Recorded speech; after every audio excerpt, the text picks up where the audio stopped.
So today we're going to be just focusing more on living your best rich life, or what some people might use the buzzword of financial freedom. Get specific with your rich life dream. Don't Huh? just say, I want to be free. Say specifically what you want, and then it'll be that much easier to achieve. Cat drop.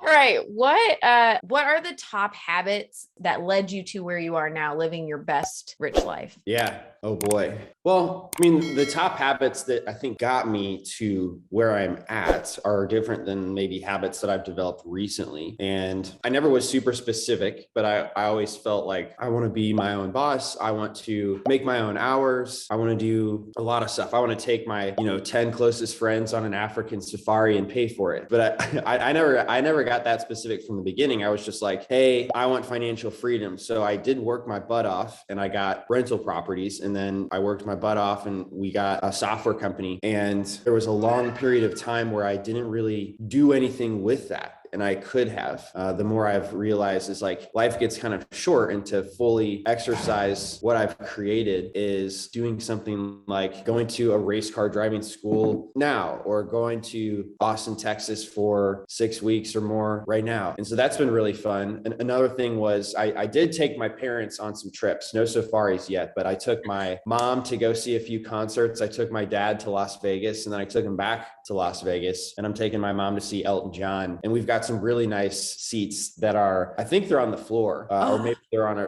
pretty close section by the stage that I'm pretty excited about. So those are some fun things that are specific that I probably need to rethink bigger, so that way I can get myself to the next step. But yeah, I think I just said financial freedom, and then I realized, well, I'm just continuing to work endlessly, but not with like a really big goal personally. And so instead of making all my goals business, it's important to me to go through that process and figure out what are my next goals personally, and then like how can the business support me to do that. But I guess you asked me what are the habits that got me here, and I would say saving a lot of money while I had a W-2 job was a big habit that allowed me to have money to work on DealMachine without receiving any pay for quite a while. So I was going to ask you to dig deeper into you said you work really hard on this, worked really hard on that. Like, what habits kept you going? Like, what did you do to keep that momentum going? Yeah, I would say I took action before I had all the answers, and I really wanted to quit my job, and I told them I was going to quit probably too soon. But then I'm thankful that they were like, "Oh shoot, actually, we really need you, and we'll pay you 4 times as much to stay for 4 more months." So it worked out really well. I needed that money. I'm really glad they didn't just let me go, because, and it probably would have worked out, but I didn't have all the answers. I didn't know when DealMachine was going to be able to pay me. It turned out a year and a half in, and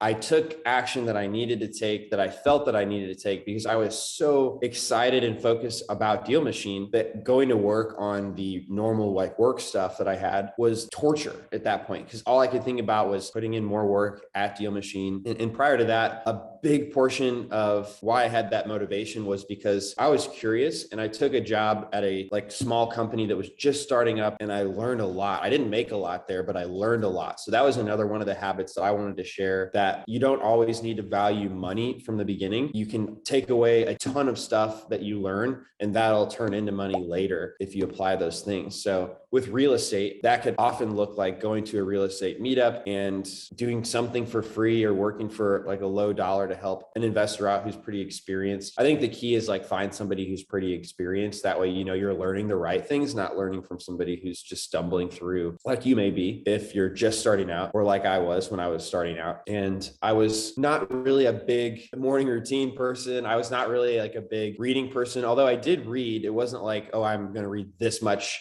every night. And I didn't even really have any goals set out at that point for DealMachine. It was just the idea of making something that other people could use, and I could see like some other people want to use this. That was like really encouraging and exciting. The whole reason, why I built it in the first place was just so I could get those rental properties. So continuing to buy those, staying focused. That's one thing that works really well for me. I know others have 16 businesses, and that works really well for them. But for me, people ask me, well, why don't you do multifamily, or why don't you do storage units? And I just want to see things through all the way. I don't have 16 businesses. I have my rental properties, and I have DealMachine, and that is it, because I want to do fewer fewer things very, very well. So that habit has served me in doing so, not splitting my focus too much. I love that. That's so good because I think a lot of people can relate. I think we hear so much about books and goals, and that works for some people, but it's good to hear the other side of what just knowing what you want and what you're working towards. So,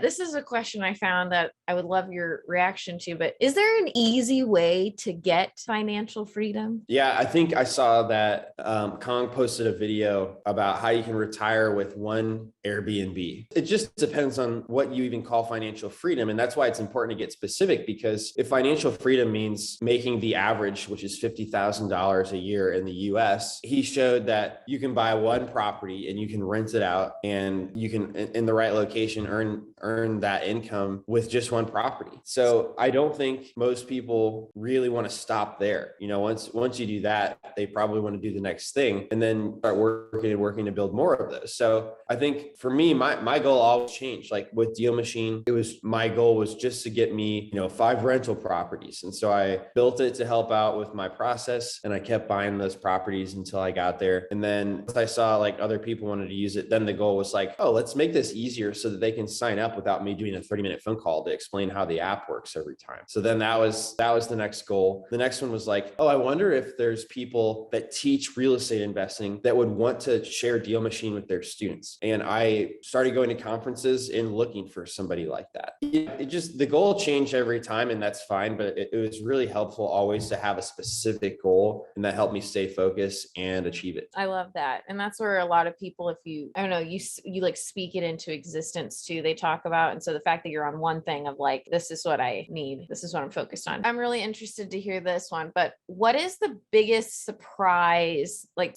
when reaching financial freedom? Well, I think that's the surprise is when you say it that general, what does it actually mean? Because it could mean you may not have realized that you've reached it. And I think that was something for me where, yes, I realized I was reaching the goals that I wanted to, but I just kept working and not realizing, no, I have the freedom to go live somewhere else if I want to for a little while. And that was huge for me whenever I first moved here. And I was a little bit nervous. I was like, can I actually do that? Because I had never done that before. So that was a surprise. And that was 6 years in for me. I could have done it many years before that. I think that's a surprise, and a reason to get specific is because you don't realize you've reached the outcome and you focus on what you haven't achieved yet. And instead, you could just be really happy and use the freedom that you've already created for yourself. I think I saw that kind of change in you when you did say like you were going to Austin and you're like, oh, I can, like, you went on trips, but like, I can go move here. And it was like, yeah, you can, like, go do it.